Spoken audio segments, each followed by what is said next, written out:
Hi, everyone, and welcome into the Blueprint presented by Xerox. I'm Taylor Stern with Dave Hellman, Lindsay Draper, and Rob Phillips. The Cowboys are back at home this weekend as they take on the Jacksonville Jaguars. They're 2-3 right now, and the Jags are 3-2.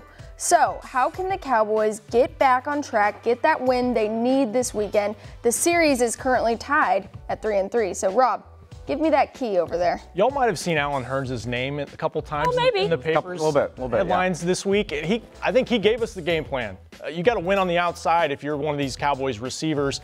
Look at the way Jacksonville usually plays their corners. They got 2 Pro Bowl corners. They're going to press you. They're going to man up and play man coverage and make you win on the outside. And Alan Hearns said we've got to do that. He knows those guys very well. He played there for 4 years. He knows all about Bouye and A.J. Ramsey. And look, the receivers have said they haven't been responsible for everything that's been wrong with the offense. Everybody will tell you it's been a collection of things, but if the Cowboys are going to get something going offensively, they've got to win their matchups on the outside and get something going in the passing game. I know you meant Jalen Ramsey. Yeah. A.J. Ramsey. Did I say A.J.? I mean, there's so many different both really J's. good.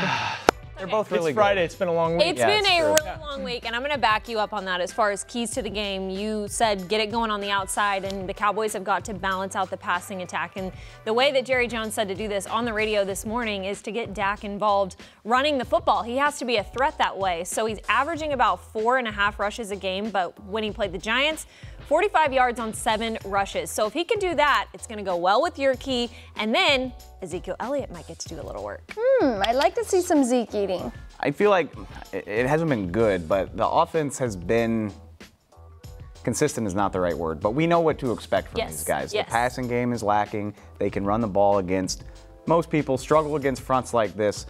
The offense is going to find a way to get points 13-17, basically is what I'm saying. What I'm trying to say is that if the Cowboys are going to win this game, it's going to be because of their defense outplaying the Jags. And what does that mean when you're playing Blake Bortles? Takeaways. I don't think they're going to win this game unless they can get multiple, whether that's forcing fumbles in the pocket, picking him off. We saw him get 2 takeaways against Houston against Deshaun Watson. Blake Bortles is not as mobile as Deshaun Watson. He's not as good as Deshaun Watson. I like the Cowboys' chances to do that, and I think they're going to have to. But I don't think the offense is going to win this game for you. I think the defense is going to have to rise to the occasion. Yeah, well, Lindsay just brought up Ezekiel Elliott, who's leading the league in rushing. We also have some pretty other solid guys on defense. You can always mention the Hot Boys. You can mention Jalen Smith, Leighton Vander Esch, Byron Jones, the number-ranked corner by Pro Football Focus this week. So, Rob, who's that one player that you're really looking at to be the difference maker in this game? Well, I'm going to flip it around and say offensively, Connor Williams going up against this Jacksonville defense is stacked. We all know it. They've got 8 guys on their team that have made Pro Bowls before. He's going to face Malik Jackson probably inside, a big tackle, a powerful tackle. And we've talked about Connor Williams as a guy who's very athletic. He's a talented young guard, but he's struggled at times with his strength and blocking big guys. This is a huge challenge for him, not only for Jackson, but if Calais Campbell moves inside in nickel situations, it's going to be tough. And it's going to be a challenge really for the entire offensive line. Like Lindsay said, get the running game going and give time for Dak to get those routes to develop and try to win on the outside. Again, I'm going to piggyback off you very nicely. Connor Williams does his job, and Ezekiel Elliott will be able to do his job even better. The league's leading rusher, 480 yards, but Dave has said it time and time again this week. He's going to have to fight for every single yard that he gets on Sunday, going up against the #1 defense across the board. But the Cowboys, again, being an average team right now means you're just a couple of big plays away from winning these games. It's come down to 1, 2, 3 plays that the Cowboys are missing on. So if Ezekiel Elliott can overcome the defense, I think the Cowboys can overcome the entire matchup.